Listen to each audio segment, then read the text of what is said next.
Es uno de los más conocidos, es una de las voces más conocidas de Radio France Internacional, que para nosotros en Rumanía significa muchísimo. Así que también es un escritor de opinión política, digamos. Y también trabajó en el BBC de Londres, luego regresó en Francia como periodista de Radio France Internacional. Bueno, nada más. Si al final hay preguntas sobre su obra y puedo añadir más, con mucho gusto. Dejo a los invitados principales de este encuentro. Muchas gracias. Yo también voy a empezar agradeciendo a todas las personas que han permitido que nos reunamos hoy aquí alrededor de la obra de Matei, a Resat. Gracias por habernos acogido y de verdad también con calor al Instituto Cultural Rumano. Su disponibilidad, una vez que recibieron mi correo, la verdad me ha conmovido. Yo partía de una idea un poco, me decía, pues no sé, Matei es un escritor rumano, pero yo he traducido cosas suyas del francés. Y yo me preguntaba, no sé, ¿cómo lo tratarán en Rumanía? Si consideran que también es obra rumana su obra escrita en francés. Y, pues bueno, me ha sorprendido gratamente ver cómo es un escritor considerado rumano, escriba en francés o en rumano en su país, y yo, por lo tanto, el Instituto Cultural Rumano pues, me ha apoyado para que tengamos este acto aquí, donde de alguna forma pues, yo presento una traducción de una obra escrita por Matei en francés. ¿De acuerdo? Entonces yo voy a intentar organizar mi intervención del modo siguiente. Voy a intentar explicar una cosa que me la intento explicar a mí también. Es que yo no soy especialista de estudios teatrales, es una cosa... Yo soy profesor de literatura medieval francesa y de poesía francesa. Llevo ya 30 años en la Universidad de Valencia, yo trabajo con textos de la Edad Media, donde vivo, pues eso, trabajo con textos donde la pátina de los siglos ha dejado ahí una tranquilidad, de pronto, ¿no? Yo traduzco poesía, y de pronto un día en 2009, por una serie de circunstancias, pues vi esta obra en Aviñón y conocí ese mismo día al autor. Porque además en esa obra, en ese montaje, el montaje que hizo Influencel en 2009, de La palabra de progreso, Matei las acotaciones las leía. Las leía, era la propia voz de Matei, que leía las acotaciones con un acento rumano que no se ha quitado en francés, porque Matei, los españoles entienden mejor el francés de Matei que el mío, que yo lo tengo parisino, y el suyo tiene acento rumano. Y era la propia voz de Matei la que leía las acotaciones con un acento, se notaba que no era, que el francés no era su primera lengua. Y eso a mí me llamó la atención. Y la obra, que después hablaré un poquito de la obra, estoy un poco confuso porque yo quisiera contarla toda, pero es que también me gustaría dejaros el placer de descubrirla un poco. Entonces haremos una pequeña lectura, pero tampoco quiero contar toda la obra, porque creo que también la debéis descubrir, si la leéis o si la veis, ¿de acuerdo? Entonces voy a intentar explicar un poquito por qué me parece que Matei es un autor que nos interesa en España, porque su obra, yo creo que nosotros esta obra la vamos a recepcionar con mucho interés. ¿Y por qué? Pues Matei no ha pensado en España cuando ha escrito esta obra, pero toca una serie de temas que de forma indirecta pues nos afectan en nuestra sociedad colectiva, no de una forma directa, porque no he pensado en nosotros, pero yo al leerlo noto que me está tocando las fibras, ¿no?, emotivas y críticas de muchas cosas, y eso es lo que me ha llamado la atención. Una cosa que me ha interesado en él desde el principio es que es un autor mediador de culturas y autotraductor. A mí la figura del autotraductor me parece una de las más interesantes. Es un autor que, digamos, que vive en relación con varias lenguas, con 2 lenguas sobre todo, pero también conoce en inglés y tuvo un intento de teatro en inglés. Es una cosa muy interesante que podríamos después hablar. Por tanto, es una persona que él mismo es un puente entre lenguas y entre culturas, que al mismo tiempo se autotraduce. Para mí la autotraducción es uno de los temas ahora en la traductología, que es uno de mis campos de investigación, donde más se está reflexionando, ¿no? ¿Qué es una autotraducción? ¿Es una traducción? ¿Es otra obra? ¿Cómo trabaja un autor con su propia obra cuando la traduce a otra lengua? En España eso nos interesa mucho porque hay mucha autotraducción de autores de las lenguas periféricas, que han escrito en catalán, se han traducido al castellano, o viceversa, o con otras lenguas. Y en esa figura me interesa mucho. Además, porque Matei, precisamente, es autotraductor y mediador, pero en los 2 sentidos. a partir de Mattei, cuando llegó en Francia a los 31 años, sabía francés, pero él lo que hacía es que leía en francés. No tenía, digamos, competencias activas en lengua francesa. Las adquirió y al cabo de 3 años, más o menos, 3 ans après votre arrivée en France, n'est-ce pas? Al cabo de 3 años, escribió su primera obra directamente en francés, con ayuda, con asesoramiento, porque el francés es una lengua endemoniada, sobre todo con la ortografía, ya no digamos, ¿no? Habría que reformarla, pero en fin, o cortarle la cabeza casi, era lo que yo lo padezco como francófono y como español también, ¿no? Pero a los 3 años ya escribió en francés, y a partir de ese momento se fue, digamos, retirando el asesoramiento de la gente que le ayudaba, se autotradujo del rumano al francés, escribió en francés, se hizo autotraducción también del francés al rumano, por lo tanto realmente es una persona, digamos, de cruce de lenguas y de cruce de culturas, y eso es una figura para mí muy interesante. Aún me parece más interesante el hecho de que Mattei es consciente de que cuando escribe en francés está escribiendo no en su primera lengua. Es decir, que el control que tiene de la lengua francesa es el control que se puede adquirir de una lengua que se ha aprendido cuando uno es adulto. Se puede aprender muy bien una lengua cuando uno es adulto. No renunciéis a aprender más lenguas, al contrario, yo os animo. Pero es verdad que ya no se enraiza, digamos, esa lengua en las vivencias de la infancia. Mattei dice que la lengua materna de un niño no es la de su madre, es la de sus juegos. Que la lengua con la cual ha jugado, cuando ha jugado con otros niños, esa lengua del juego, vous dites à un moment donné que la langue maternelle, c'est la langue du jeu de l'enfant. Claro, Mattei de niño no pudo jugar con el francés, por lo tanto es una lengua, digamos, aprendida después, como se aprende bien una lengua de adulto.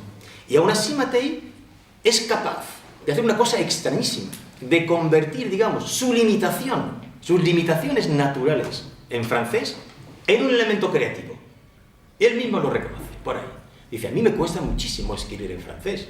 Un escritor francófono que habla de siempre francés, directamente se echa ahí al río, pero a mí me cuesta sacar la lengua francesa porque, aunque yo domino el francés, no es mi propia lengua. Y ahora bien, eso se ha convertido en un elemento, en un fermento creativo, porque dice, lo que pasa es que de esta manera yo soy menos caprichoso con la lengua. En rumano, en mi lengua materna, me dejo llevar por el capricho de la escritura en francés, digamos que esa dificultad se convierte en un elemento creativo. Eso parece extremadamente interesante, es decir, cómo se puede, de alguna forma, cambiar el lenguaje dramático, desarrollarlo, porque se está escribiendo en una lengua que se ha aprendido a los 33, 34 años. Y convertir esa limitación, justamente, en un elemento creativo. Él dice que, de alguna forma, con el francés ha renacido al teatro. Ha renacido, porque eso le ha hecho depurar su lenguaje dramático.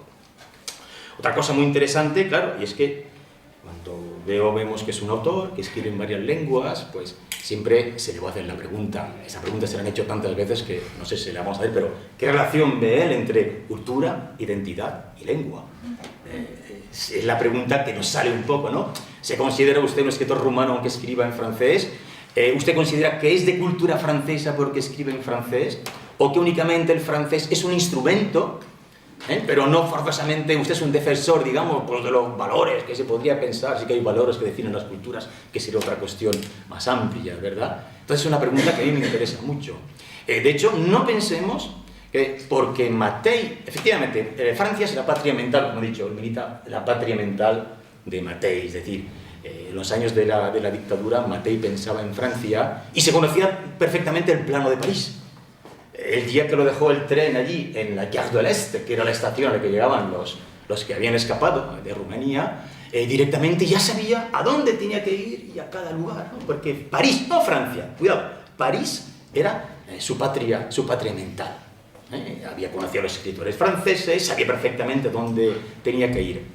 Lo cual no significa que ante la cultura francesa Mattei no tenga una visión crítica a veces. Y eso es lo que más me interesa en su obra. Y es que la capacidad crítica y provocadora que tiene Mattei no deja títere con cabeza. Se aplica a todo. Ha conocido el régimen comunista, también conoce los países capitalistas, ha conocido los movimientos nacionalistas, sabe lo que es la cultura francesa también en su sentido, digamos, más chauvinista y más abierto, y por tanto su capacidad crítica va por todas partes. podemos leer una obra tremendamente crítica con el comunista y decir, bueno, este es un escritor realmente anticomunista. Pero leemos después otra obra que habla de Occidente y decimos, es que este es anticapitalista totalmente. Leemos una obra y decimos, este hombre está enamorado de la cultura francesa. Pero leemos otra obra y digo, ¿y cómo le está tomando el pelo a los franceses este hombre? Por ejemplo, tiene una obra sobre Juana de Arco. Os voy a contar únicamente un pequeño detalle de esta obra. Juana de Arco es como un símbolo, digamos, pues de la nación francesa. Pues según todos sabéis, ¿verdad?, lo que hizo Juana de Arco, gracias a Juana de Arco, los franceses ganaron una guerra contra los ingleses. Pues en esa obra de teatro no os podéis imaginar de dónde sale Juana de Arco, ¿sabéis? Juana de Arco es una invención de un congreso secreto internacional de bufones.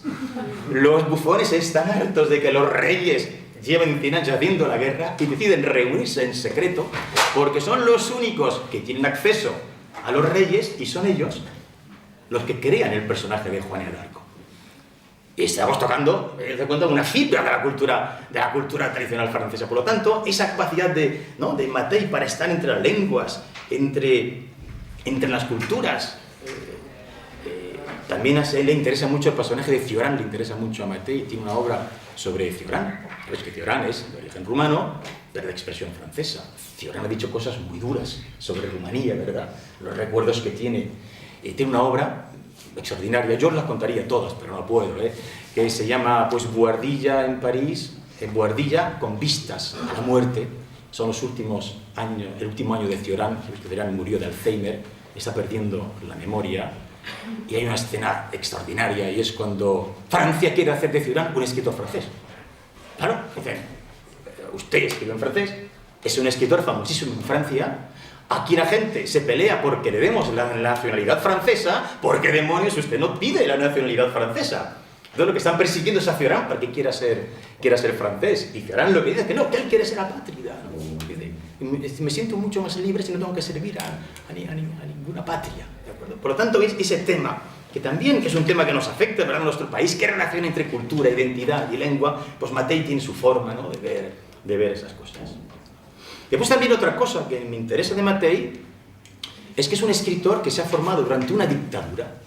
Por lo tanto, de alguna forma, conoce los mecanismos, las tretas que puede utilizar el teatro para luchar contra las máquinas totalitarias. Como antes comentaba Benita, la poesía de Mattei circuló mejor. Hay un poema que después lo podremos leer, es un libro, Navire après, un poema muy divertido que le dio una fama inmensa. Pero el régimen no podía hacer nada contra él porque no decía nada en contra del régimen, pero todo el mundo lo interpretaba como una broma y un sarcasmo contra el régimen y circulaba de boca en boca. A él no le inquietaron por el poema, pero alguna revista que lo publicó sí que le dieron un golpe. Pero claro, es un escritor que se ha formado en una dictadura. Entonces, las dictaduras hay formas de tratarlas, ¿no? A veces no se atacan de frente, sino que se hace un discurso que tiene una interpretación que desmonta las dictaduras. Y después es un escritor también que ha continuado escribiendo cuando no existía esa dictadura. Y eso es una situación que parece muy interesante y un tema de literatura comparada muy interesante para nosotros, para nuestro país, ya que venimos de una situación parecida, aunque fuera una dictadura de distinto signo ideológico. Y cómo Mattei se ha reinventado también para seguir escribiendo una vez que digamos que ya no era su primera obsesión, pues acabar con la máquina totalitaria a través del teatro. Eso me parece que es un tema también muy interesante y se lo podemos preguntar porque Mattei ha reflexionado sobre, digamos, de alguna manera, la facilidad, así, que tiene nota en su escritura para desmontar la máquina totalitaria, es decir, es bastante fácil, dice en su planteamiento, hacer obras provocadoras y que pongan nerviosos a los censores de una máquina totalitaria, pero es mucho más sutil y difícil hacerlo con los mecanismos de opresión, digamos, del mundo capitalista, que son mucho más sutiles. No sirve el mismo lenguaje, tiene que ser otro lenguaje diferente, y esa reflexión Mattei la hace en alguna de sus obras. Eso también es una cosa que, por lo tanto, pues a mí me ha interesado mucho. Nos pondría muchísimos ejemplos, pero no quiero extenderme porque quiero que hablemos con Mattei. Miciar, me haces una señal cuando quieras y acabo, porque no sé hasta qué hora tienen nuestros estudiantes para escucharnos, por eso, para que dejemos un espacio, Me haces una señal, ¿de acuerdo? Y finalmente, otra cosa que me interesa mucho de su obra es la importancia que le da a la intertextualidad.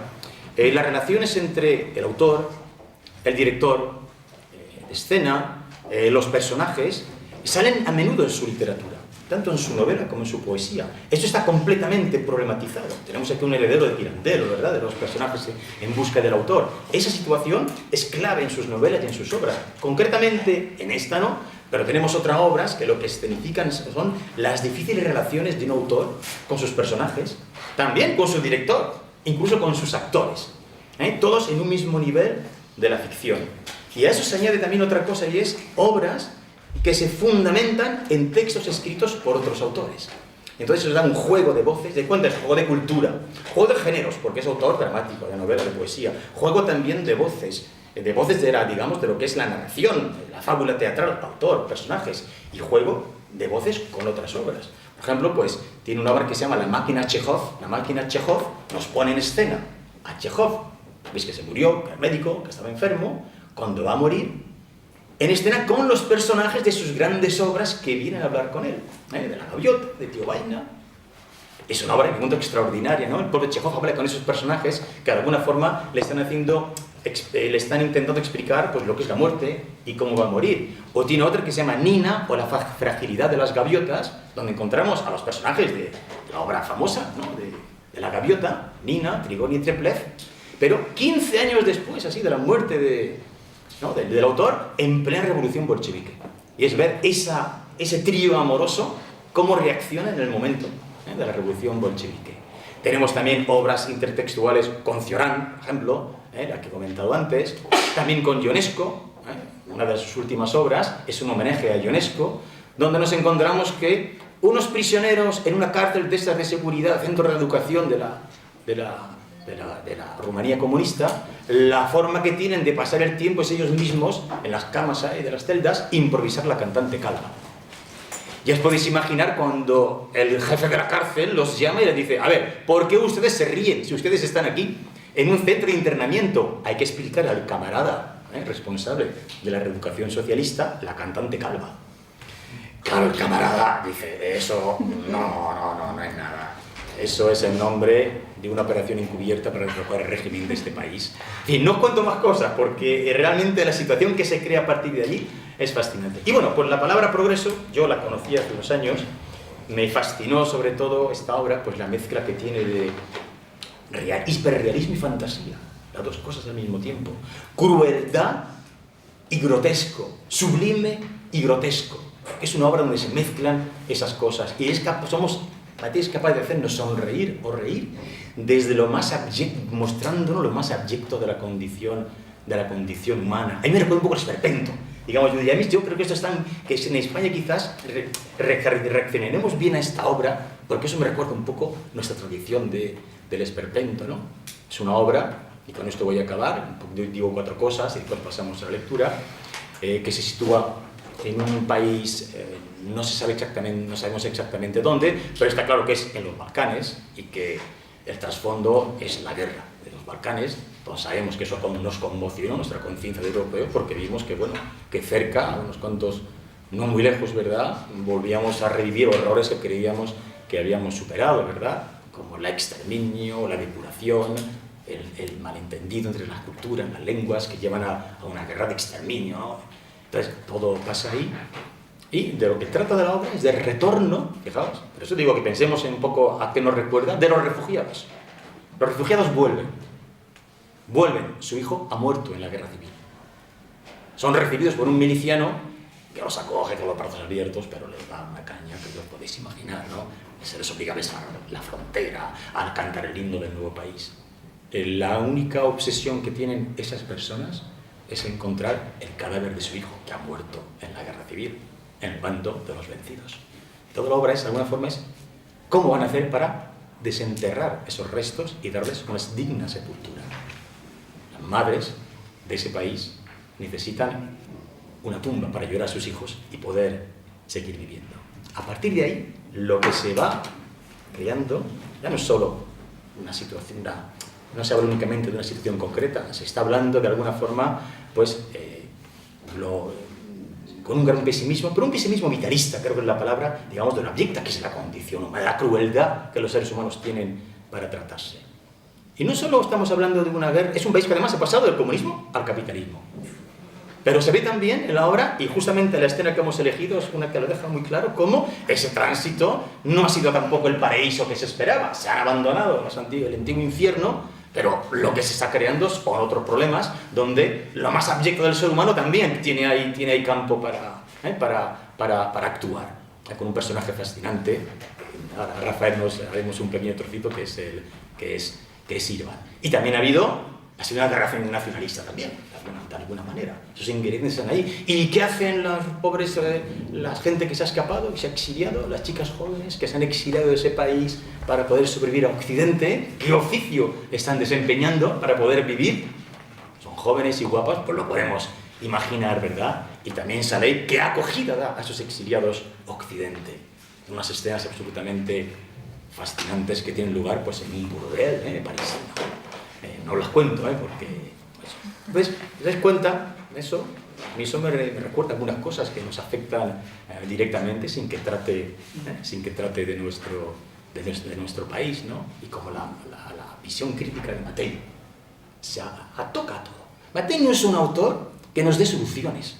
Su teatro es totalmente político. Político en la medida en que él lo que estudia es las relaciones en la ciudad de los hombres.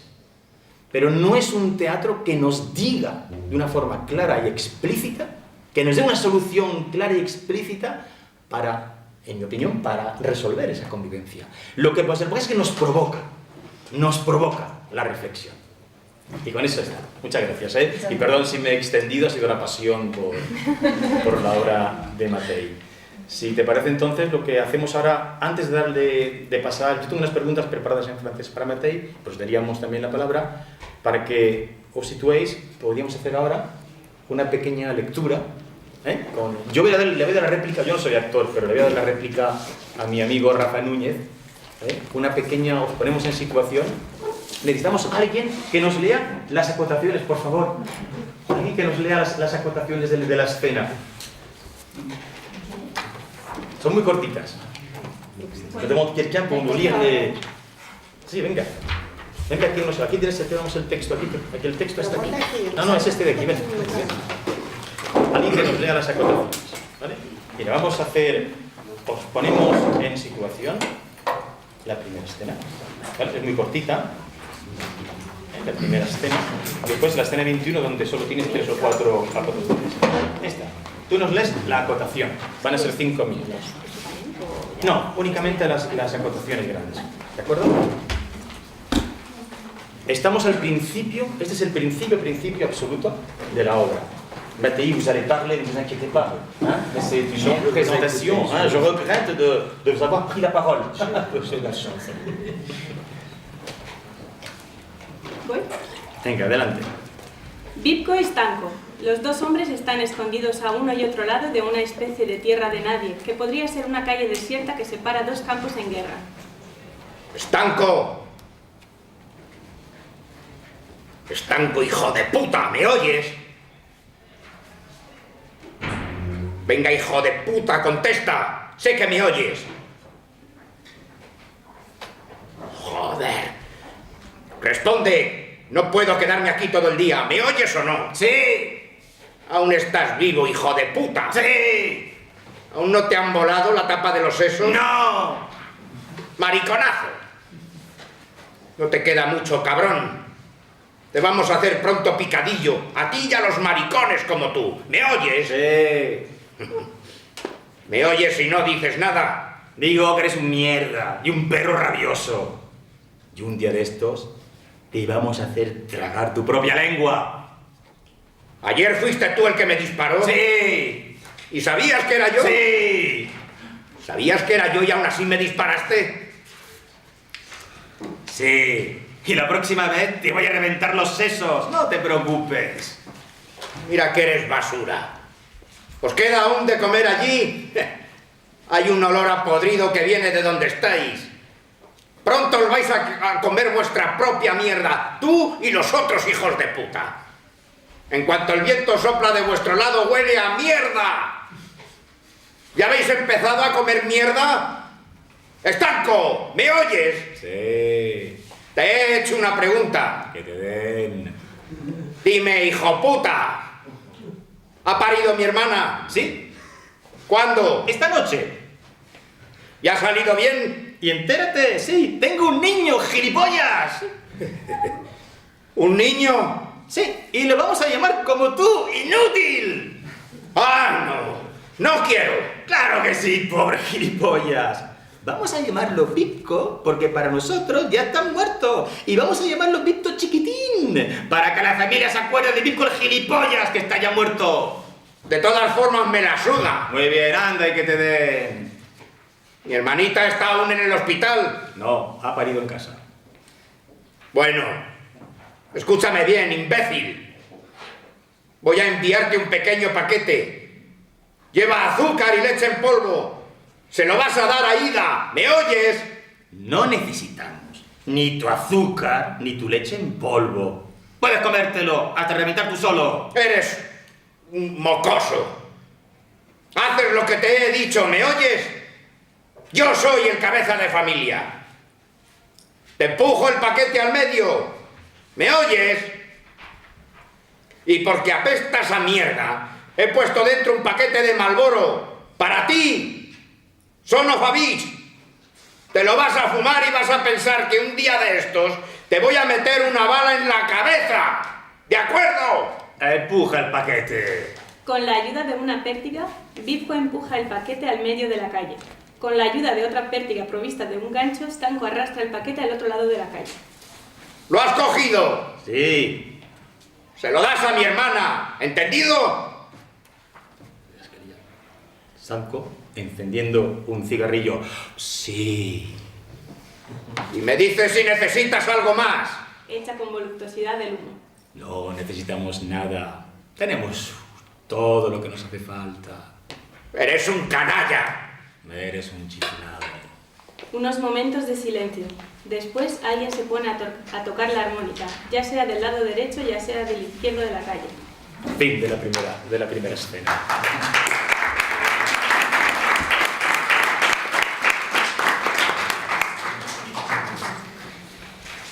Hemos seleccionado otro fragmento y con esto acabamos y damos la palabra al diálogo. Je vais les mettre en situation avec Irvan, n'est-ce pas, le vendeur de cadáveres. Aquí hay una intervención muy larga de un personaje, el personaje de Irvan. Irvan es el personaje que ha entendido lo que es pasar del comunismo al capitalismo y que se ha hecho su propio negocio para triunfar. ¿Y en qué consiste el negocio? Pues ha encontrado la forma de solucionar el problema que tienen las madres que no encuentran los cuerpos de sus hijos. Se acuerda que en la obra el padre y la madre lo que hacen son todos los esfuerzos para encontrar el cuerpo de sus hijos. Este personaje Irvan, que ha abierto una gasolinera, que puede vender gasolina, que le puede ofrecer servicios y que está vendiendo su negocio, pues ha conseguido una forma de hacer negocio, porque está desde una economía capitalista y tenemos que hacer negocio. Y entonces, un día ha llevado a el padre y la madre le llevó unos restos que había encontrado en el bosque para que dijeran si eran los restos de sus hijos. El padre y la madre dijeron que no, y en esta escena entonces vamos a ver cómo yo voy a ser el padre ahora, padre Virgan, Rafa hará de Irvan, el vecino. Entonces lo recibe y le enseña y le va a mostrar su modelo de negocio. Entonces, ¿qué número es la escena? ¿Es la escena? 21. Yo aquí 21. Página 120. Página 120. Aquí la intervención es del nuevo vecino. Yo daré únicamente la réplica, ¿de acuerdo? Adelante. El padre y el nuevo vecino en el sótano de este último. Está bien este sótano, ¿verdad? Sé que usted también tiene un sótano, pero más pequeño que el mío. Yo lo he ampliado desde que estoy aquí. El sótano es algo importante. Mire esa bóveda. ¡Jo! ¡Qué trabajo! Hoy ya no saben construir así. Siéntese. Se está bien aquí, ¿verdad? Fuera uno se ahoga. Pero aquí se puede respirar. Yo los días de bochorno bajo aquí y trabajo ahí. Estoy tranquilo. Su mujer no se encuentra demasiado bien. No, La vi el otro día. Está quedándose en nada. Es como si estuviera derritiéndose por su pena. Sí. Eso no está bien. Debe hacer su duelo. Debe decidirse, vamos. Sí. He visto que sigue cavando en el bosque. ¿Cuántas botas ha encontrado? 3. Pero no eran las buenas. No. Joder, lástima. Usted corre el riesgo de seguir cavando así durante años. Bueno, entiendo que su mujer no pueda llorar sobre los restos mortales de cualquiera, pero de todos modos va a ahogarse así, ¿eh? Hay que hacer algo. A fin de cuentas, mejor es llorar sobre la bota, o sobre la correa, o sobre los restos mortales de cualquier otro que morir asfixiado. Al menos eso es lo que pienso. Yo creo que es una lástima apagarse así, porque uno no puede hacer su duelo, porque uno no consigue hacer hablar a las lágrimas. Ah, sí. Sí, es una lástima. Perdone, pero no tengo otras palabras. A menudo las madres son un poco tontas. Así es. O incluso gilipollas del todo. Y yo, ante tanta gilipollez, no puedo contenerme. Perdone que le hable así, pero solo quiero ayudarle. Yo creo que a las personas, para que puedan hacer su duelo y volver a la vida, hay que hacerles reaccionar un poco. Si no, se ahogan y entonces la palman. Y eso no está bien. Va, pues no. Por Dios. ¿Y cómo sabe que esas botas no son las buenas? Todas las botas son iguales. Dice que no siempre. Sí, son todas iguales. Las madres lo sienten todo y cualquier cosa. No es extraño que se ahoguen después. Son todas así, esas gilipollas. Acaban ahogándose. En lugar de llorar y aliviarse, de hacer el duelo pese a todo, con los medios de que se dispone, se ahogan. Perdone, no quiero ofenderle. Pero de verdad, me da mucha pena ver tanta tristeza y dolor. ¿Me ha traído usted la bota que le di el otro día? El padre devuelve el saco al nuevo vecino. Sí, aquí está todo. Bueno, esto lo vuelvo a colocar para que siga en espera. Escuchen, si le he hecho venir aquí es porque sé que están sumidos en el dolor. Y además, confío en usted. Se debe confiar en las personas que están sumidas en el dolor. Por eso voy a enseñarle algo. Corre una cortina y descubre al padre varios estantes en los que están ordenados cráneos y huesos humanos. Da la ligera impresión de que estamos en un supermercado que propone la compra de esqueletos. ¿Ve usted? Aquí todo está numerado. Este tiene el número 16. Tengo unos 37 cráneos que están en perfecto estado. 13 llevan la marca de una bala disparada en la nuca. Tenía más, pero han salido. Mire, podría ser su hijo. Puede enseñárselo a su mujer si lo desea. Los cráneos, se lo advierto, los vendo caros. Los cráneos cuestan unos $1000. Se venden como rosquillas y por eso he subido el precio. Es normal, por otra parte. Estamos en el capitalismo. Eso era lo que todos queríamos, ¿no? Ser capitalistas. ¡Qué gilipollas! Mira que hemos sido gilipollas. Ahora todo se vende y todo se compra. Es la ley del mercado. Por eso pensé, si es la ley de mercado, ¿por qué no vender los huesos que he encontrado en mi huerto? Son huesos que he encontrado en mi tierra. Entonces, ¿por qué no venderlos? No salen en mi tierra. ¡No crecen en mi tierra! Cuando compré la casa, el huerto y el trozo de bosque detrás de la granja, yo no pensaba que también hubiera esta pequeña sorpresa escondida en mi tierra. Mire, yo no soy especialista.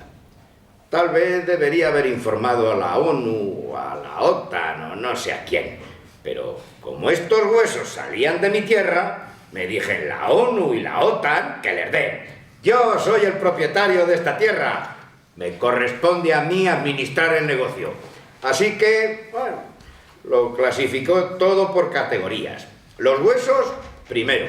Hice una sección cráneo, una sección costillas, una sección miembros superiores, una sección miembros inferiores. Aquí está la sección cuero. Botas y zapatos tengo alrededor de 200. Mire esto. Correas de cuero, bolsos de cuero, incluso algunos abrigos de cuero. Y la ropa. La ropa la he mezclado porque, de todos modos, toda estaba hecha trizas, hecha polvo. Si usted cree reconocer algo de su hijo, su camisa u otra cosa, puede rebuscar en el montón, pero tenga cuidado, se desintegra muy rápido. Mire, yo creo que hay que decirle a su mujer que sea razonable. Usted tiene lo necesario para componer un bonito cadáver. Ya está, lo entierra, graba el nombre de su hijo y ya tiene su tumba. Así ella podrá llorar. Pondrá flores todos los días en la tumba y su vida tendrá otra vez sentido. Madres felices ya he hecho a unas 30. Y como somos vecinos, le hago un precio especial. Habitualmente un cadáver entero lo vendo por $2000, pero para usted solo será la mitad. Ya han padecido ustedes mucho. Lo sé. Eso es. Le hago una rebaja porque ha regresado a su casa. De verdad, piénselo bien. Los verdaderos restos mortales de su hijo tal vez nunca los tenga. Pero si lo desea, dé una vuelta por los osarios oficiales. ¿Ha visto la que han liado los especialistas con los pobres fiambres desenterrados a toda prisa? Ahora se dan cuenta de que más de la mitad han sido mal identificados. Y vuelven a empezar con el ADN. ¿Sabe usted lo que es el ADN? No. Pues mire, comparan la sangre de los padres con los huesos de sus hijos. Hacen un análisis, pues. Aparentemente, si la cosa pega, es porque forman ustedes parte de la misma familia. Pero eso puede tardar años. Además, es caro. Solo un análisis de huesos cuesta $300. Entonces, mire, yo lo que le propongo es que hagan su duelo enseguida. He oído decir que en un país después de la guerra civil enterraron en fosas comunes a miles de cadáveres mezclados, cadáveres del bando de los vencidos. Anarquistas, comunistas, trotskistas, republicanos, demócratas, todos en los mismos agujeros. No se identificó nada. Hecho. Y ahora he sabido que unos chiflados quieren abrir las fosas para volver a enterrar los cadáveres. Y a veces identificar los huesos de sus abuelos. ¿Para qué demonios hemos de acarrear los huesos de nuestros muertos bajo el microscopio? Es gente que de todos modos cayó por su tierra. Habría que hacer un monumento para todos ellos. Y ya está. Un monumento a la gilipollez humana. Sí, reflexione. Piense en su mujer. En mi opinión, está agotada. No resistirá mucho sin una tumba suya. Es increíble lo gilipollas que es la gente. Adoptar un hijo para dar sentido a su vida, eso les parece normal. Pero adoptar un cadáver les choca. ¡Joder, qué gilipollas! Pero, qué mal hecho está el cabolo humano. Si te paras a pensarlo, te vuelves loco. Los hay que van desde aquí hasta China para adoptar un hijo y se gastan una fortuna. Pero un cadáver de $2000, eso les parece caro y hasta ilegal. ¡Ay, la locura humana! Tengo también un buen vino, si usted quiere comprar. Mire ese tonel, es Cabernet de Bulgaria. ¿Quiere probarlo? ¿Qué edad tiene usted, Irván? 40 años. ¿Por qué? Fuera, alguien toca la armónica. Qué interesante.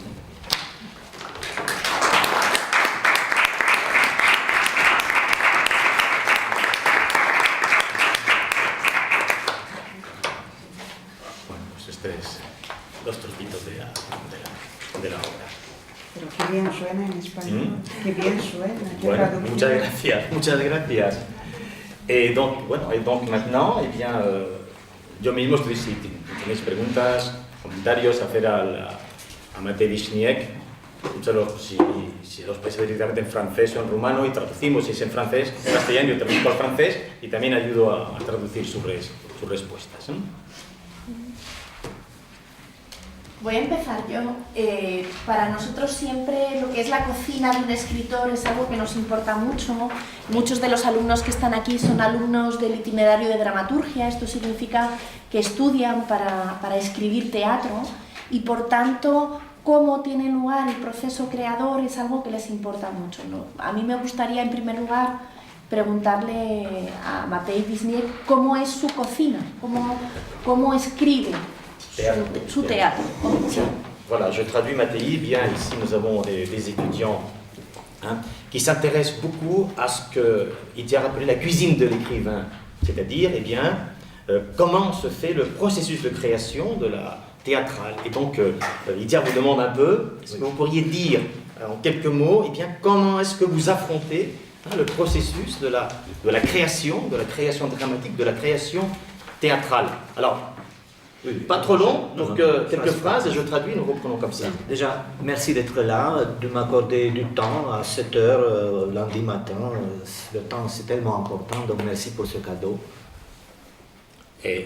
Os agradece estar aquí, gracias por el regalo que le hacéis, concediéndole este tiempo a Matei un lunes por la mañana. J'apprécie énormément la musique qui capte le rythme de la musique de la langue espagnole, qui capte si bien le rythme de mon texte. Je pense que tu as fait un travail absolument extraordinaire et que j'ai la chance de... Bueno, eso no sé si lo voy a traducir, ¿eh? No sé si lo voy a traducir. Bien, que Matei está sorprendido, le da la impresión que la musicalidad, que el ritmo de la lengua española, pues capta mucho lo que tenía en mente él, la esencia que tenía de lo que tiene en esencia la obra para él. Donc, dans ma vie, il a eu 2 époques en ce qui concerne l'écriture. Muy bien. En su vida ha habido 2 periodos, 2 épocas, por lo que se refiere a la escritura. À l'époque où je vivais dans la Roumanie communiste, et l'écriture c'était une manière de résister. En la época en que vivía en la Rumanía comunista, la escritura era una forma de resistir. Et l'époque où je suis passé dans le monde libre, et l'écriture c'était pareil, une modalité de résister. Y también la época en que pasó al mundo libre y donde también la escritura era otra modalidad de resistir. En Roumanie, et comme dans d'autres pays totalitaires, l'adversaire était très visible. En Alemania y como en otros países totalitarios, el adversario era muy visible. Résister dans les pays totalitaires, c'est difficile, mais il y a ce confort extraordinaire. L'adversaire est visible. Resistir en los países totalitarios es difícil en la práctica, pero hay esa facilidad extraordinaria y es que el enemigo, el adversario, es visible. Il avait la censure, bien sûr, mais on pouvait se moquer du pouvoir et du président et des symboles du pouvoir. Había censura, pero digamos que era fácil de alguna forma burlarse pues del poder del presidente y de los símbolos del poder. Dénoncer la pensée unique, l'idéologie et la bêtise, c'était facile. Denunciar el pensamiento único, la estupidez, pues eso era algo fácil. Par la métaphore, par l'allusion, on arrivait à démolir le système. Sí, por de la metáfora, de la alusión, se conseguía derrumbar el sistema totalitario. Je simplifie, mais toute ma génération a écrit une littérature à clé, codée. Simplifico, pero toda mi generación ha escrito en una escritura con clave, con código. Les poèmes, par exemple, étaient des poèmes politiques qui dénonçaient par l'ironie très souvent notre société figée, paralysée. Sí, los poemas a menudo eran poemas políticos que denunciaban por medio de la ironía esa sociedad paralizada y hierática. On croyait d'ailleurs, nous les poètes, les auteurs de ma génération, que la littérature pouvait démolir le système. Y además, él mismo, los poetas, los escritores de su generación, creían que la literatura podía hacer que se derrumbara el sistema. Mais ce qu'on a réussi, c'est ralentir le lavage de cerveau. Lo que consiguieron fue frenar el lavado de cerebros. Je pense qu'à cette époque en Roumanie, un jeune sur 4 écrivait des poèmes. Creo que en esa época en Rumanía, 1 de 4 jóvenes escribía poesía. La littérature était un espace refuge. La literatura era un espacio de refugio. Un lieu de résistance, de beauté aussi. Un lugar de resistencia, de belleza también, de la belleza. Par rapport à la musique officielle de l'endoctrinement idéologique. En relación con la música oficial del adoctrinamiento ideológico. La littérature, c'était respiration. La literatura era respiración. Recherche de son identité. Búsqueda de la propia identidad. Et ce qui est intéressant, la littérature assumait les tâches des autres sciences sociales. Y lo que es interesante, la literatura asumía las tareas de las otras ciencias sociales. Ce que les historiens, les sociologues, les psychologues ne pouvaient pas dire Lo que dans los ce domaine, historiadores, los psicólogos, los sociólogos no podían decir en su ámbito, les écrivains pouvaient dire dans leurs romans, dans leurs los poèmes. escritores podían decirlo en sus Et pièces. novelas, en sus poemas y en sus obras de teatro. Donc la littérature était un lieu de recherche historique, sociologique, psychologique. Por lo tanto, la literatura era un ámbito de búsqueda histórica, sociológica, literaria. La littérature assumait des rôles qui normalement n'est pas La ne sont pas les literatura siens. asumía papeles que normalmente no son los que se le asignan. C'est pour ça qu'aujourd'hui c'est difficile à lire ces romans et ces Por poèmes. eso, hoy en día es difícil de leer esa literatura, esa novela, esos poemas que se escribieron entonces. Ça paraît parfois trop compliqué, trop labyrinthique. A veces parece demasiado complicado, demasiado laberíntico. Je vais lire ce poème qui, à cette époque-là, était un poème politique, le navire. Va a leer justamente un poema político de esa época, y yo le voy a hacer una traducción a la vista después porque es un poema realmente sencillo. Le navire, el navío, el barco. C'était le poème qui t'a donné, qui a été très connu, ¿eh? Oui. Fue un poema de pronto que pasaba de boca en boca entre la gente, que se hizo muy popular en esa época. Tu le lis en roumain, yo lo traduzco pero desde la versión francesa, pero bueno, no creo que me vayan bien las cosas. Je lis chaque fragment. Sí, vamos a leer cada vez una estrofa y yo traduciré directamente desde el francés. Corabia. Corabia se scufunda încet, noi ziceam, și ce dacă se scufundă corabia? Și mai ziceam, orice corabie se scufundă într-o zi, și ne strângeam mâinile, ne luam rămas bun. El barco se hundía lentamente. Nos decíamos, bueno, el barco se hunde, ¿y qué? Nos decíamos, pues bueno, todos los barcos se hunden, un día u otro, y nos dábamos la mano para decirnos adiós. Dar corabia se scufunda atât de încet încât după 10 zile, noi cei care ne-am dat mâinile, încă ne priveam rușinați și ziceam, nu-i nimic, asta e o corabie care se scufundă mai încet, dar până la urmă se scufundă, iată. Pero el barco se hundía tan lentamente que al cabo de 10 días, nosotros, los que nos habíamos dado la mano, seguíamos mirándolo, un poco avergonzados, y nos decíamos, no pasa nada. Es únicamente un barco que se hunde un poco más lentamente. Pero bueno, acabará por hundirse, claro. Dar corabia se scufunda atât de încet încât după un an încă ne era rușine nouă celor care ne-am dat mâinile și în fiecare dimineață ieșeam unul câte unul și măsuram apa, nu mai mult, se scufundă încet, dar sigur. Pero el barco seguía hundiéndose tan lentamente que después de un año nos daba vergüenza. A nosotros, a los que nos habíamos dado la mano. Y cada mañana salíamos uno por uno, medíamos el agua, sí, pronto será.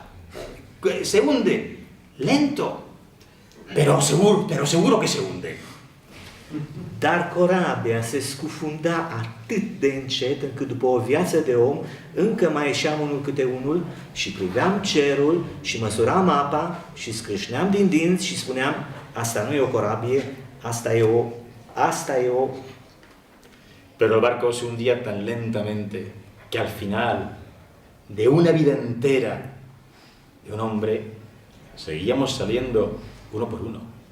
Nos mirábamos el cielo, medíamos el agua, apretábamos los dientes y nos decíamos, es que esto no es un barco, esto es...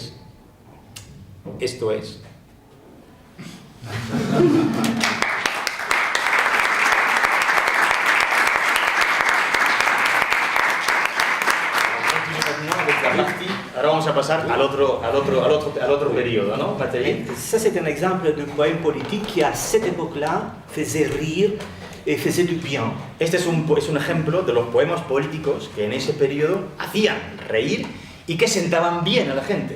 Il faut vous imaginer qu'il y avait des milliers de poèmes dans ce style-là. Y había miles y miles de poemas escritos en este estilo. Bon, entre-temps, le communisme, finalement, a coulé. Con el tiempo, el finalmente se hundió, como el barco. Mais les problèmes sont restés. Pero los problemas han permanecido. C'est en France que je me suis rendu compte que l'adversaire pour l'humanité est toujours redoutable, mais dans les pays libres, beaucoup difficile à identifier. Fue en Francia donde se dio cuenta, digamos, que el adversario de la humanidad es temible, pero mucho más difícil de identificar en los países libres. La manipulation idéologique et le lavage de cerveau dans les pays totalitaires, c'est brutal, mais facile à démolir. La manipulación ideológica, el lavado de cerebro en los países totalitarios es brutal, pero es fácil, digamos, de concebir y de ver y de destruir. La manipulation et le lavage de cerveau dans la société de La consommation, manipulación y el lavado de cerebro en la sociedad de consumo c'est beaucoup plus es sophistiqué. mucho más sofisticado. La manipulation par l'information, La manipulación por la información, par la publicité, por la publicidad, par l'image, por la imagen, par l'industrie du divertissement. por la industria del ocio, Ce sont des choses qu'un auteur a du mal parfois à critiquer, à saisir et à son démolir. cosas que un autor a veces tiene, son cosas difíciles para un autor a veces de captar, de comprender y de, digamos, pues derribar o intentar derribar con su obra. Donc ma mission n'a pas trop changé entre l'époque Su misión no ha cambiado en realidad demasiado entre la época rumana et l'époque y française. la época, digamos, francesa. J'essaye d'observer comment la société veut transformer le citoyen en consommateur. Intento ver cómo la sociedad intenta transformar, observar cómo intenta transformar la sociedad, el ciudadano en consumidor. Le communisme, malgré 50 ans d'efforts, n'a pas réussi à créer l'homme nouveau. El comunismo, a pesar de 50 años de esfuerzo, no consiguió crear el hombre nuevo. Mais la société de consommation arrive à créer le consommateur nouveau. Pero la sociedad de consumo lo que consigue crear es el consumidor nuevo. Le consommateur qui est heureux de consommer l'image merdique de la télévision, El consumidor que se siente feliz de consumir la imagen de mierda de la televisión, ¿no? qui reçoit tous les jours des modèles de consommation Que recibe todos los días modelos de consumo et qui s'identifie très vite avec ce que la société lui y que se propose. identifica muy pronto con aquello que se le propone. Le rêve, c'est d'avoir ces objets-là El sueño que tiene es tener sus cosas et puis d'être dans la compétition qui est de plus en plus y participar en terrible. la competición que cada vez, digamos, pues es más Et terrible. on considère que ça, c'est la normalité. Y se considera que eso es la normalidad. ¿No? Donc du coup, le citoyen ne résiste plus, Por lo tanto, entonces el ciudadano es que ya no resiste el ne ciudadano. veut affronter plus autre chose. No quiere afrontar ninguna otra cosa. On appelle ça la mondialisation. Y eso se llama mundialización. On va aimer tous les mêmes produits, Vamos a amar, nos van a gustar a todos los mismos productos et puis on va surtout consommer les mêmes produits de la grande industrie du divertissement. y vamos sobre todo a consumir los mismos grandes productos de la industria del ocio. Pour la grande industrie qui produit par exemple les séries à la télévision, La gran industria que produce las series de televisión, le plus grand adversaire, el c'est más gran adversario Kafka, es Kafka, c'est Michel Tournier, c'est Cervantes. Ce sont les auteurs qui proposent autre chose. son los autores que proponen otra cosa. Fellini, Es c'est Fellini, Buñuel, Buñuel. parce qu'un public qui donne du temps à Kafka Porque un público que da su tiempo a Kafka ne regarde pas la télévision. no mira la televisión. Donc il faut éradiquer ce citoyen qui réfléchit encore et qui n'est pas encore devenu consommateur. Tu répètes, pardon, Donc il faut éradiquer, transformer. es que la sociedad, voilà, exactement. entonces hay que transformar, digamos, a ese ciudadano para que no se convierta en consumidor y sea una persona pues crítica y que reflexione. C'est pour ça que je me considère toujours en résistance. Por eso sigue considerándose un escritor, digamos, de la resistencia. Mais j'utilise toujours l'humour, l'ironie, Pero sigue utilizando el humor, la ironía, la comédie noire la comedia negra pour parler de tout ça. para hablar de todas estas cosas. Tout ce que je veux en effet, c'est rester lucide Lo que quiero mantenerme es lúcido et ne pas me laisser manipuler ni par les régimes totalitaires ni y par no les dejarme régimes libéraux. manipular ni por los regímenes totalitarios ni por los llamados mundos libres. Je pense que c'est ça la littérature. Creo que eso es la literatura. Ça a un nom, Eso tiene un nombre, Liberté. libertad. Intérieur, extérieur, mais liberté. Interior, exterior, pero libertad. C'est pour ça que je n'ai jamais écrit de pièces commerciales. Por eso nunca he escrito obras comerciales. C'est pour ça que je ne suis pas joué en Espagne. Y por eso no me representan en España. Sauf mes amis Salvo mis amigos qui ont découvert mes pièces que et han qui veulent faire descubierto, quelque chose. que han descubierto mi teatro y pues están intentando hacer algo. Gracias, Matei. A ver, dime. Yo soy vasca y a los abuelos vascos los mataban por hablar euskera, por hablar vasco. Entonces me llama mucho la atención que usted deje Rumanía, se vaya a Francia y abandone su lengua materna. Voy traduciendo por partes. Moi, je suis basque.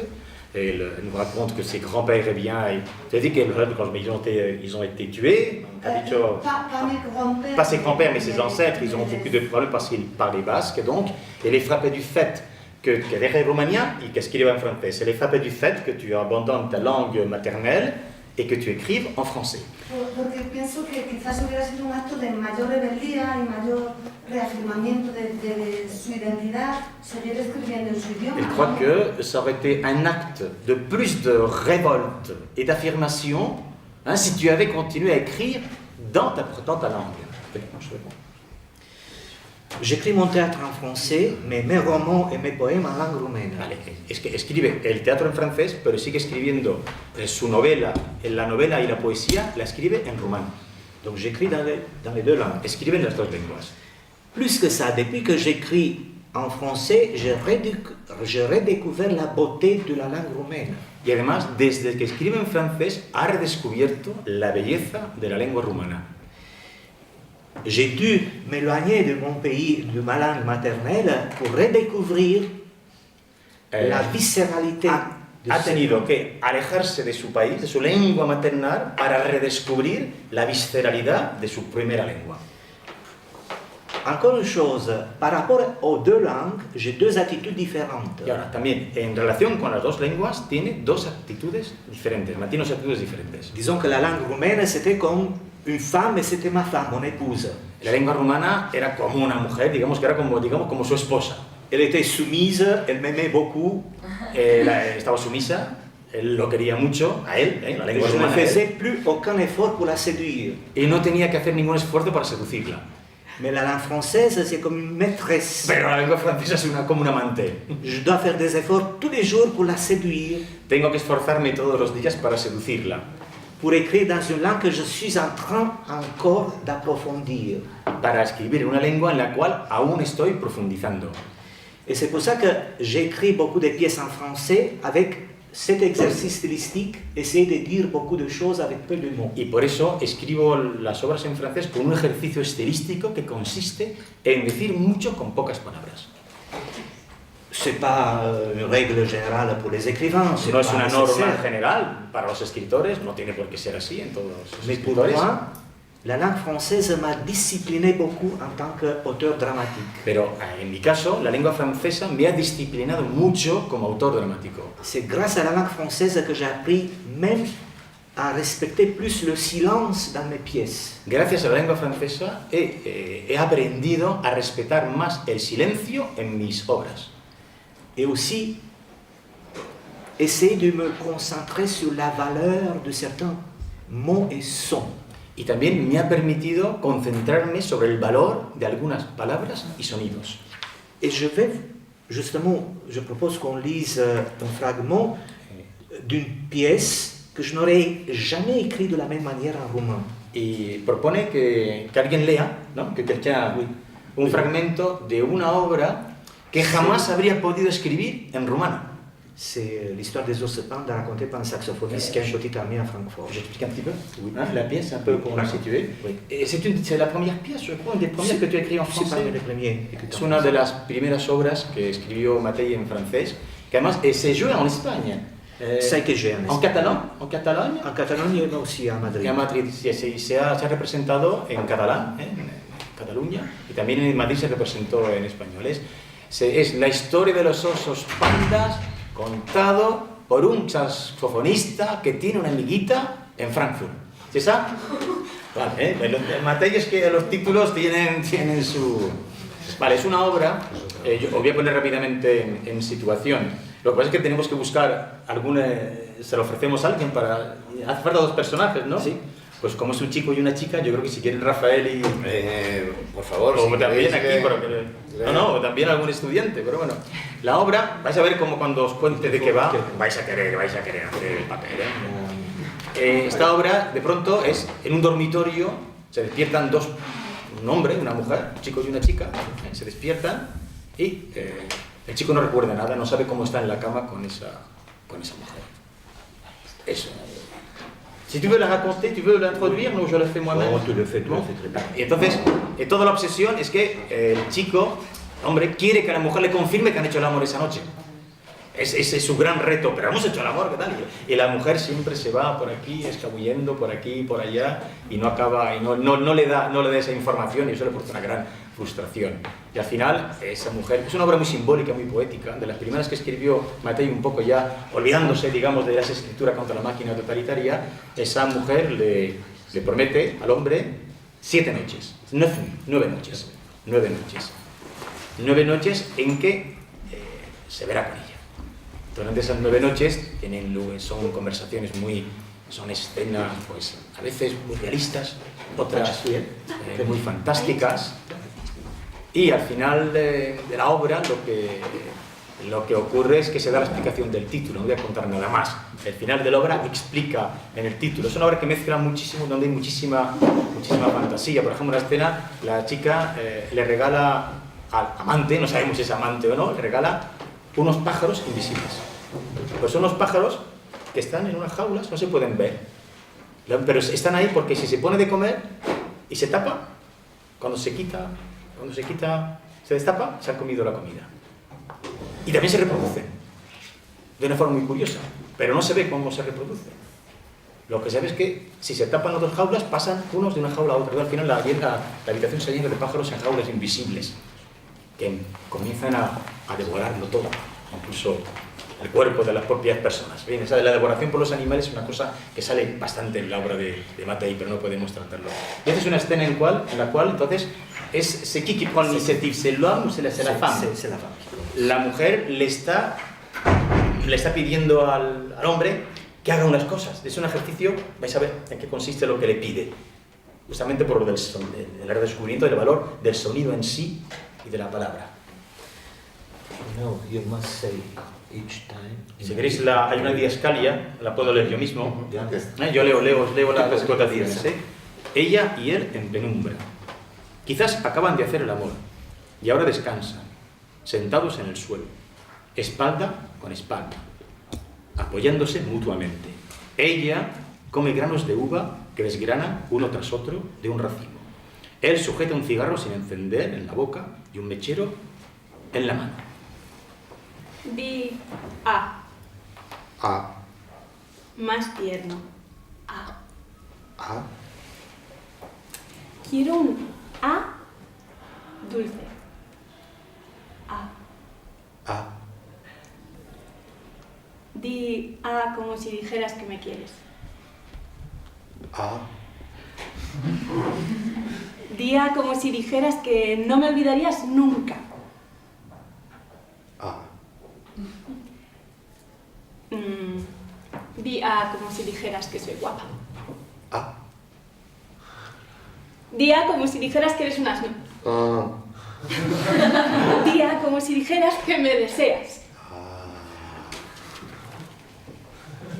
Di A como si dijeras quédate. A. Di A como si dijeras desnúdate. Di A como si me preguntaras por qué he tardado. A. Di A para darme la bienvenida. A. Di A para decirme hasta la vista. A. Di A para preguntarme si te he traído algo. A. Di A para decirme que no quieres verme nunca más. A. No, no lo has dicho bien. A. Sabes que si no me haces caso termino el juego. A. Entonces di A como si dijeras que no quieres verme nunca más. A. Muy bien. Ahora, día como si me dijeras que has dormido muy mal sin mí, que no soñaste con nadie más que conmigo y que te has levantado muy cansado por la mañana y sin ninguna gana de vivir el resto de tu vida.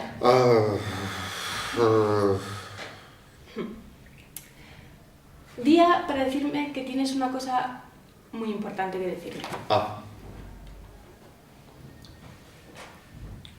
Di A para que digas que deje de pedirte decirla A. Di A para decirme que es maravilloso hablar solo a través de una. Pídeme tú también que diga A. Pídeme decir una A dulce. Pídeme decir una A dulce en voz baja. Pregúntame si te quiero tanto como tú a mí. Dime que te hago perder el juicio. ¿Y que estás harto? Vale. Tal vez me apetezca un café. Claro que quiero, pues. Él se levanta y le ponen café, con la cucharilla de azúcar en la mano y con el brazo suspendido en el aire. Un terror, merci. No, tengo el mío. Saca una cajetilla de tabaco, extrae uno. Él le tiende el mechero. Luego. Oh, no lo sé. Sin embargo, casi que prefiero quedarnos y picar algo en casa. Por supuesto. Pero, ¿tenemos con qué preparar la salsa? Entonces salimos fuera. Entonces nos quedamos en casa. Ven aquí. Mírame justo a los ojos. Di A en tu pensamiento. Con más ternura.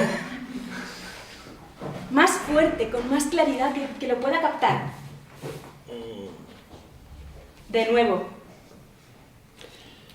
Di A en tu pensamiento como si me dijeras que no me olvidarás nunca. Di A en tu pensamiento como si dijeras que soy guapa. Y ahora te preguntaré algo muy importante. Y tú contéstame con la mente, ¿vale? ¿Estás listo?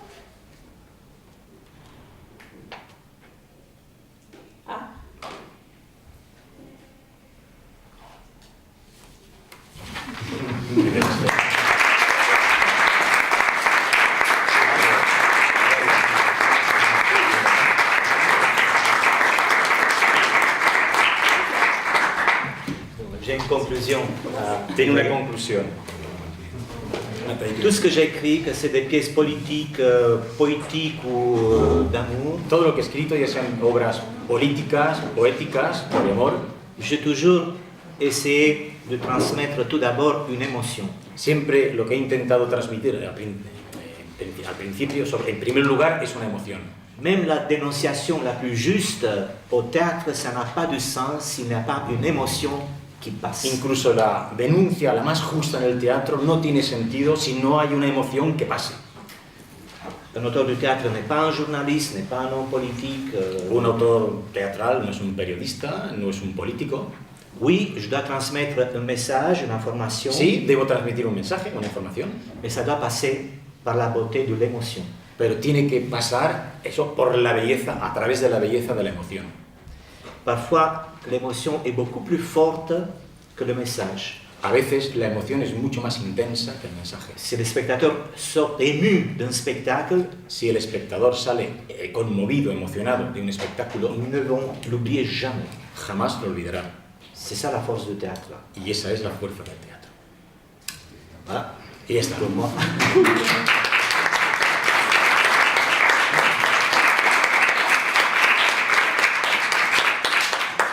¿Alguna pregunta más? ¿Cómo es experiencia de journaliste? ¿Cómo a fost urmarea? Spuneți mai tare. Experiența ca jurnalist? Da, am să vă povestesc. Tu traduis, non, en roumain et Non, je raconte en en français. français. C'est sur l'expérience du journalisme. Je travaille en tant que journaliste depuis une bonne vingtaine d'années. Le ha preguntado sobre su experiencia como periodista.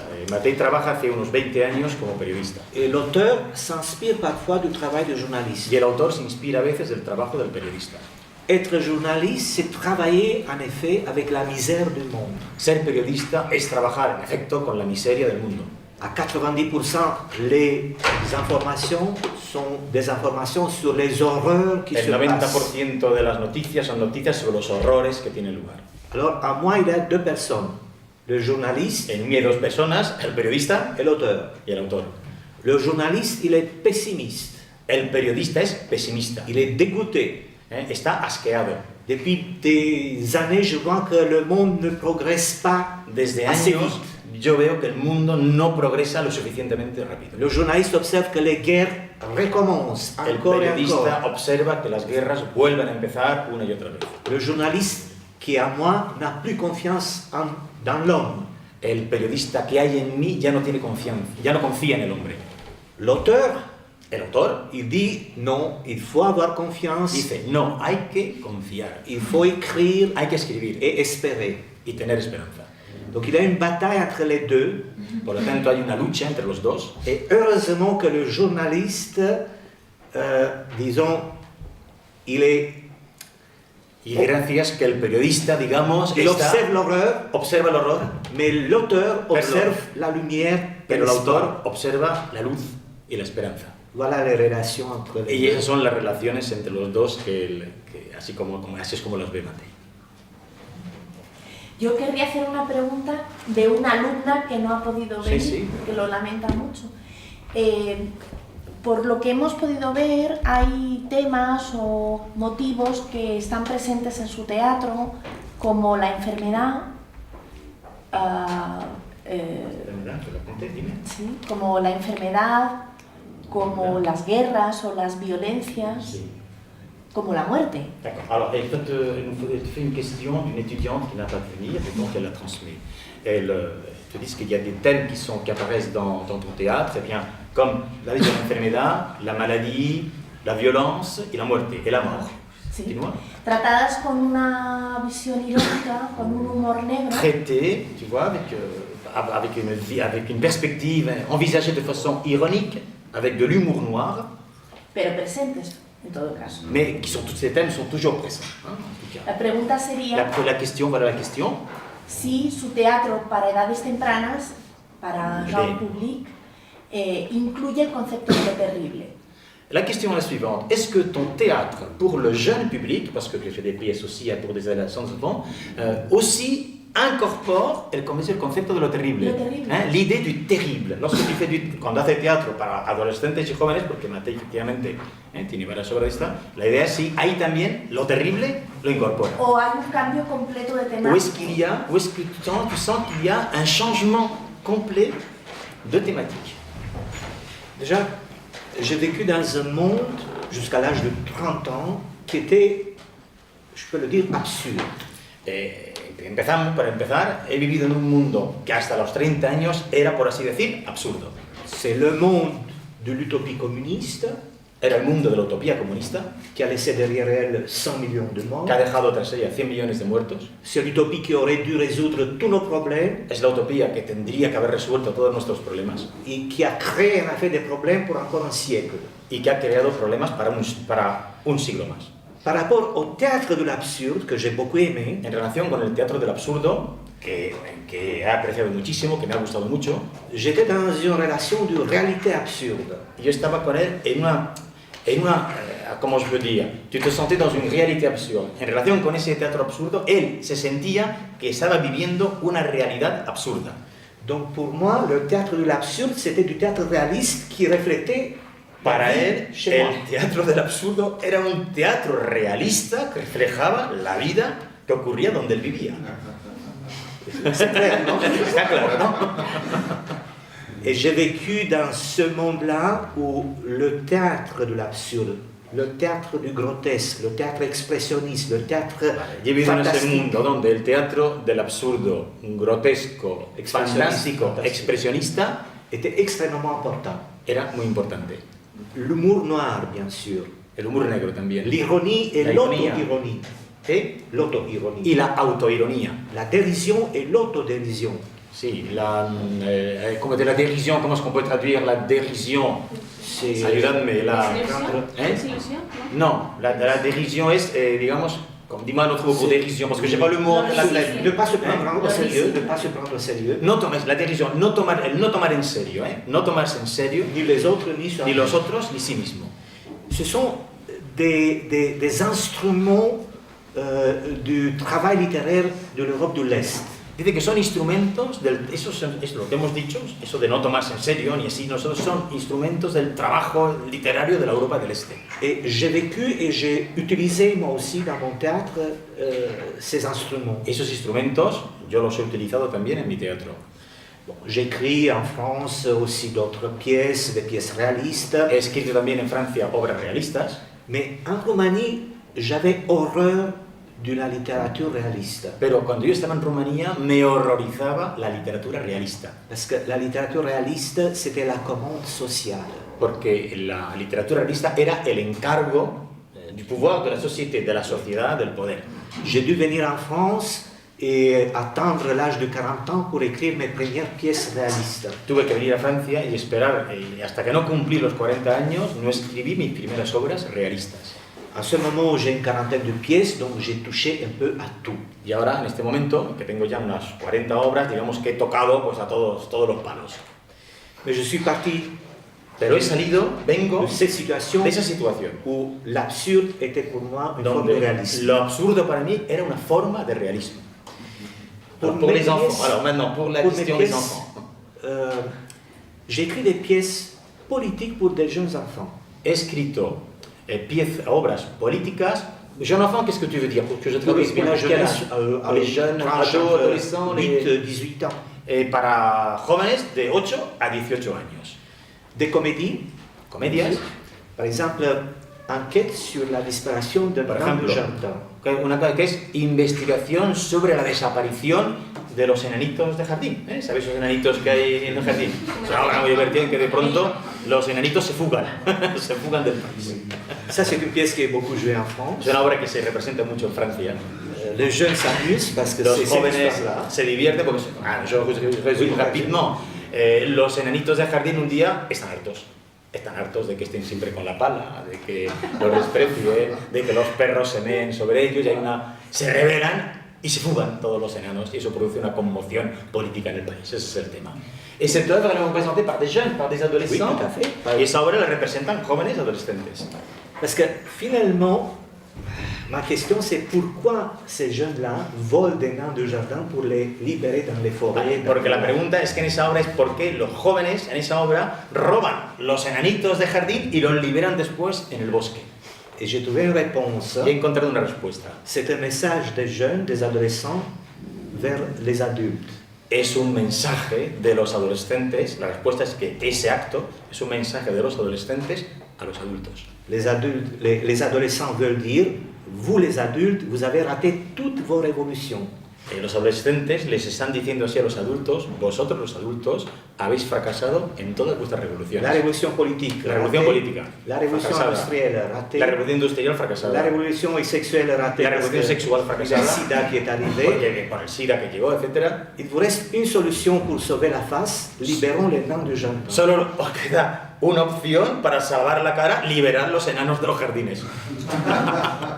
Donc, par la métaphore et la comédie, on peut aussi créer un théâtre politique pour les jeunes. Entonces, a través de la metáfora y de la comedia, se puede crear un teatro político para los jóvenes.